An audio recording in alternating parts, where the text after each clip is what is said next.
नमस्कार। आप सब सुन रहे हैं सावन के पावन मास में शिव जी की अद्भुत कथाएं। एक बार दक्ष प्रजापति जगदम्बा माता को अपनी पुत्री के रूप में पाने के लिए कठिन तपस्या करने के लिए मंदराचल पर्वत पर चले गए और उन्होंने बहुत कठिन व्रत धारण किया था और वो माता जगदम्बा का ध्यान करते हुए उस व्रत का पालन करने लगे। ठीक उसी समय ब्रह्मा जी भी जगदम्बा माँ के लिए व्रत धारण किए और जगदम्बा माता की स्तुति किए, जिससे जगदम्बा माँ प्रसन्न होकर उनको दर्शन दी। जगदम्बा के श्री अंगों की कांति उदय काल के सहस्त्रों सूर्यों के समान थी। वह अपनी 10 हाथों में खंग, चक्र, गदा, बाण, धनुष, परिध, शूल, भुसुंडी, मस्तक और शंख धारण किए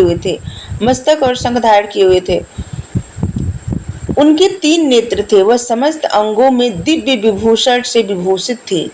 ब्रह्मा जी ने जब दर्शन किया तो माता का स्वरूप बता रहे हैं। मैंने उनके दर्शन किए, नतमस्तक होकर उनको प्रणाम किया और स्तुति करके उनको प्रसन्न किया।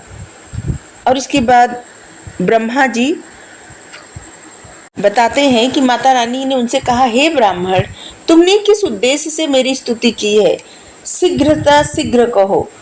इस पर मैंने हाथ जोड़कर मातेश्वरी रुद्र नामक भगवान सदाशिव ने मेरा अपमान किया है। मेरी यही कामना है कि आप सती का रूप धारण करके मद को चूर्ण करें, भोलेनाथ के मद को चूर्ण करें। आप दक्ष की कन्या बनकर भगवान श्री सदाशिव को मोहित करें। भगवती आपको छोड़कर मुझ में, विष्णु या फिर किसी और में उनको मोहित करने की शक्ति नहीं है। आपको कन्या रूप में प्राप्त करने के लिए दक्ष मंदराचल पर्वत पर उग्र तप कर रहे हैं। मेरे इस प्रकार के कहने पर भगवती आश्चर्य में पड़ गई और चिंतित हो गई। उन्होंने कहा, यह आज तुम कैसी बात कर रहे हो? ब्रह्मा जी को बदला लेने का भाव क्यों आया था? क्योंकि एक बार ब्रह्मा जी अपनी ही बनाई कन्या पर मोहित हो गए थे संध्या पर, और जहाँ पे भोलेनाथ उनको बहुत कुछ धिक्कारे थे और जिससे ब्रह्मा जी को बहुत बुरा लगा था और वो बदला लेने का ठान लिए थे। दक्ष से कहे थे कि वो तपस्या करे और स्वयं भी तप करने लगते हैं माता रानी का।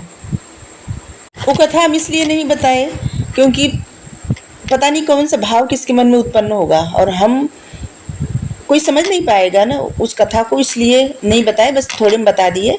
और किस कारण ब्रह्मा जी बदला लेना चाहते थे, ऐसा कुछ नहीं डाल सकते सिर्फ वीडियो के या कुछ कथा कहने के चक्कर में कि कोई हमारे ग्रंथ पे उंगली उठाए, हमें नहीं पसंद है। ब्रह्मा और भगवान श्री सदाशिव के मोहने का भाव और इसके लिए मुझसे सहायता। जो कुछ तुम कह रहे हो ये भगवान श्री सदाशिव की निंदा है। माता रानी बोली कि ये सब सदाशिव की निंदा है, तुम ये क्या कह रहे हो? ये तुम्हारी भूल है। सभी जानते हैं कि मैं भगवान श्री सदाशिव के विरुद्ध कुछ भी नहीं कर सकती। तुम ही कहो भला, निर्विकल्प भगवान शंकर को मोहित करने में तुम्हें क्या लाभ होगा? मैं तो उनकी एक तुच्छ दासी हूँ। उन्होंने भक्तों का उद्धार करने के लिए रुद्र अवतार धारण किया। भगवान श्री सदाशिव तो उन तीनों लोकों के स्वामी हैं, तुम्हारे ब्रह्मा जी के और श्री विष्णु जी के स्वामी हैं। योग में भी तुम दोनों से बढ़कर हैं। मैं विस्मित हूँ कि यह विमूढ़ता तुम में कहाँ से आ गई? माया के स्वामी ब्रह्मा को मोहना चाहता है, आश्चर्य है।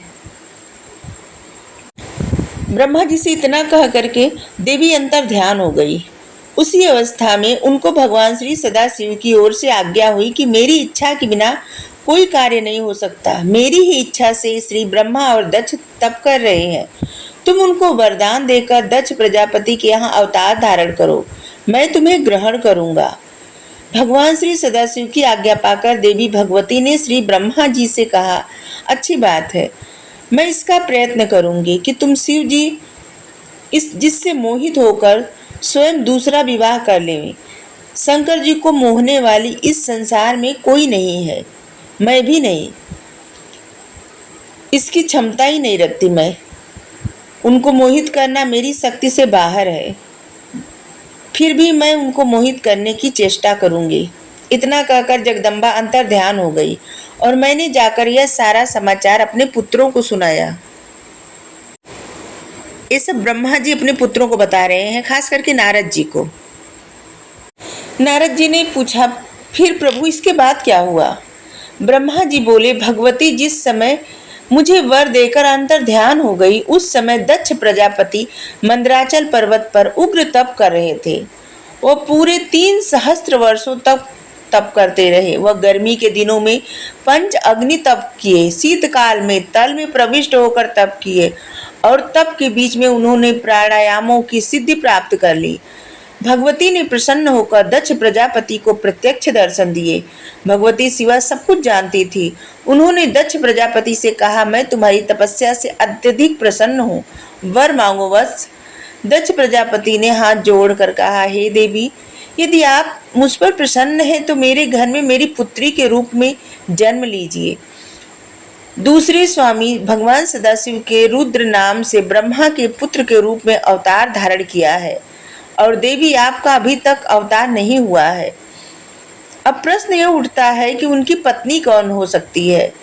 वह तो आप ही हो सकती हैं। श्री ब्रह्मा जी ने इस कार्य के लिए मुझे यहाँ मंदराचल पर्वत पर तप करने के लिए भेजा है।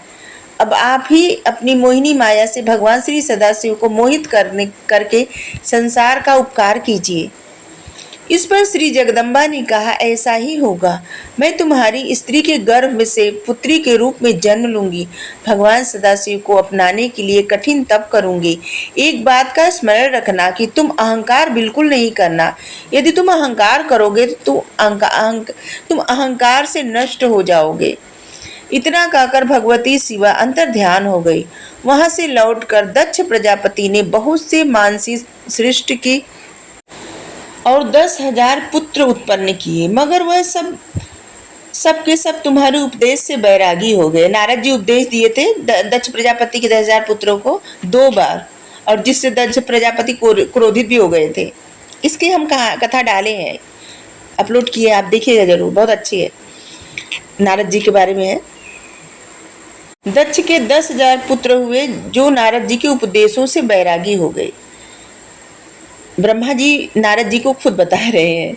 यह देखकर दक्ष को बड़ा भारी दुख हुआ और उसने तुमको क्रोध से भरकर श्राप दे दिया। तुम 2 घड़ी से अधिक कहीं भी नहीं रुक पाओगे। इस प्रकार तुमको श्राप देकर वह तनिक शांत हो गए और सृष्टि की विचार किया। इसके पश्चात उन्होंने पंचजन्य से हजारों पुत्र उत्पन्न किए। यह पुत्र भी अपने बड़े भाइयों की भांति बैरागी हो गए। इसके पश्चात उन्होंने अपनी स्त्री के गर्भ से 60 कन्याएं उत्पन्न की, जिसमें से 10 कन्याएं धर्म को, 13 कश्यप को, 2 भूतगिरस को, 2 कुशवाह को, शेष गरुड़ के साथ ब्याह कर दी, जिनकी संतानों से तीनों लोग भर गए। इन 60 कन्याओं के उत्पन्न होने के पश्चात दक्ष प्रजापति को भगवती उमा ने दर्शन दिए और कहा, प्रजापति, तुमने जो मुझे कन्या के रूप में जन्म लेने के लिए तपस्या की थी, मेरे कथनानुसार तुम्हारा अभिष्ट अवश्य सिद्ध होगा। उसके लिए तुमको तप करना होगा। दक्ष को ऐसी बात कहकर भगवती दक्ष प्रजापति की पत्नी के पास जाकर बाल रूप धारण करके लेट गई और रोने लगी। आज के लिए इतना ही। Thank you. राधे राधे।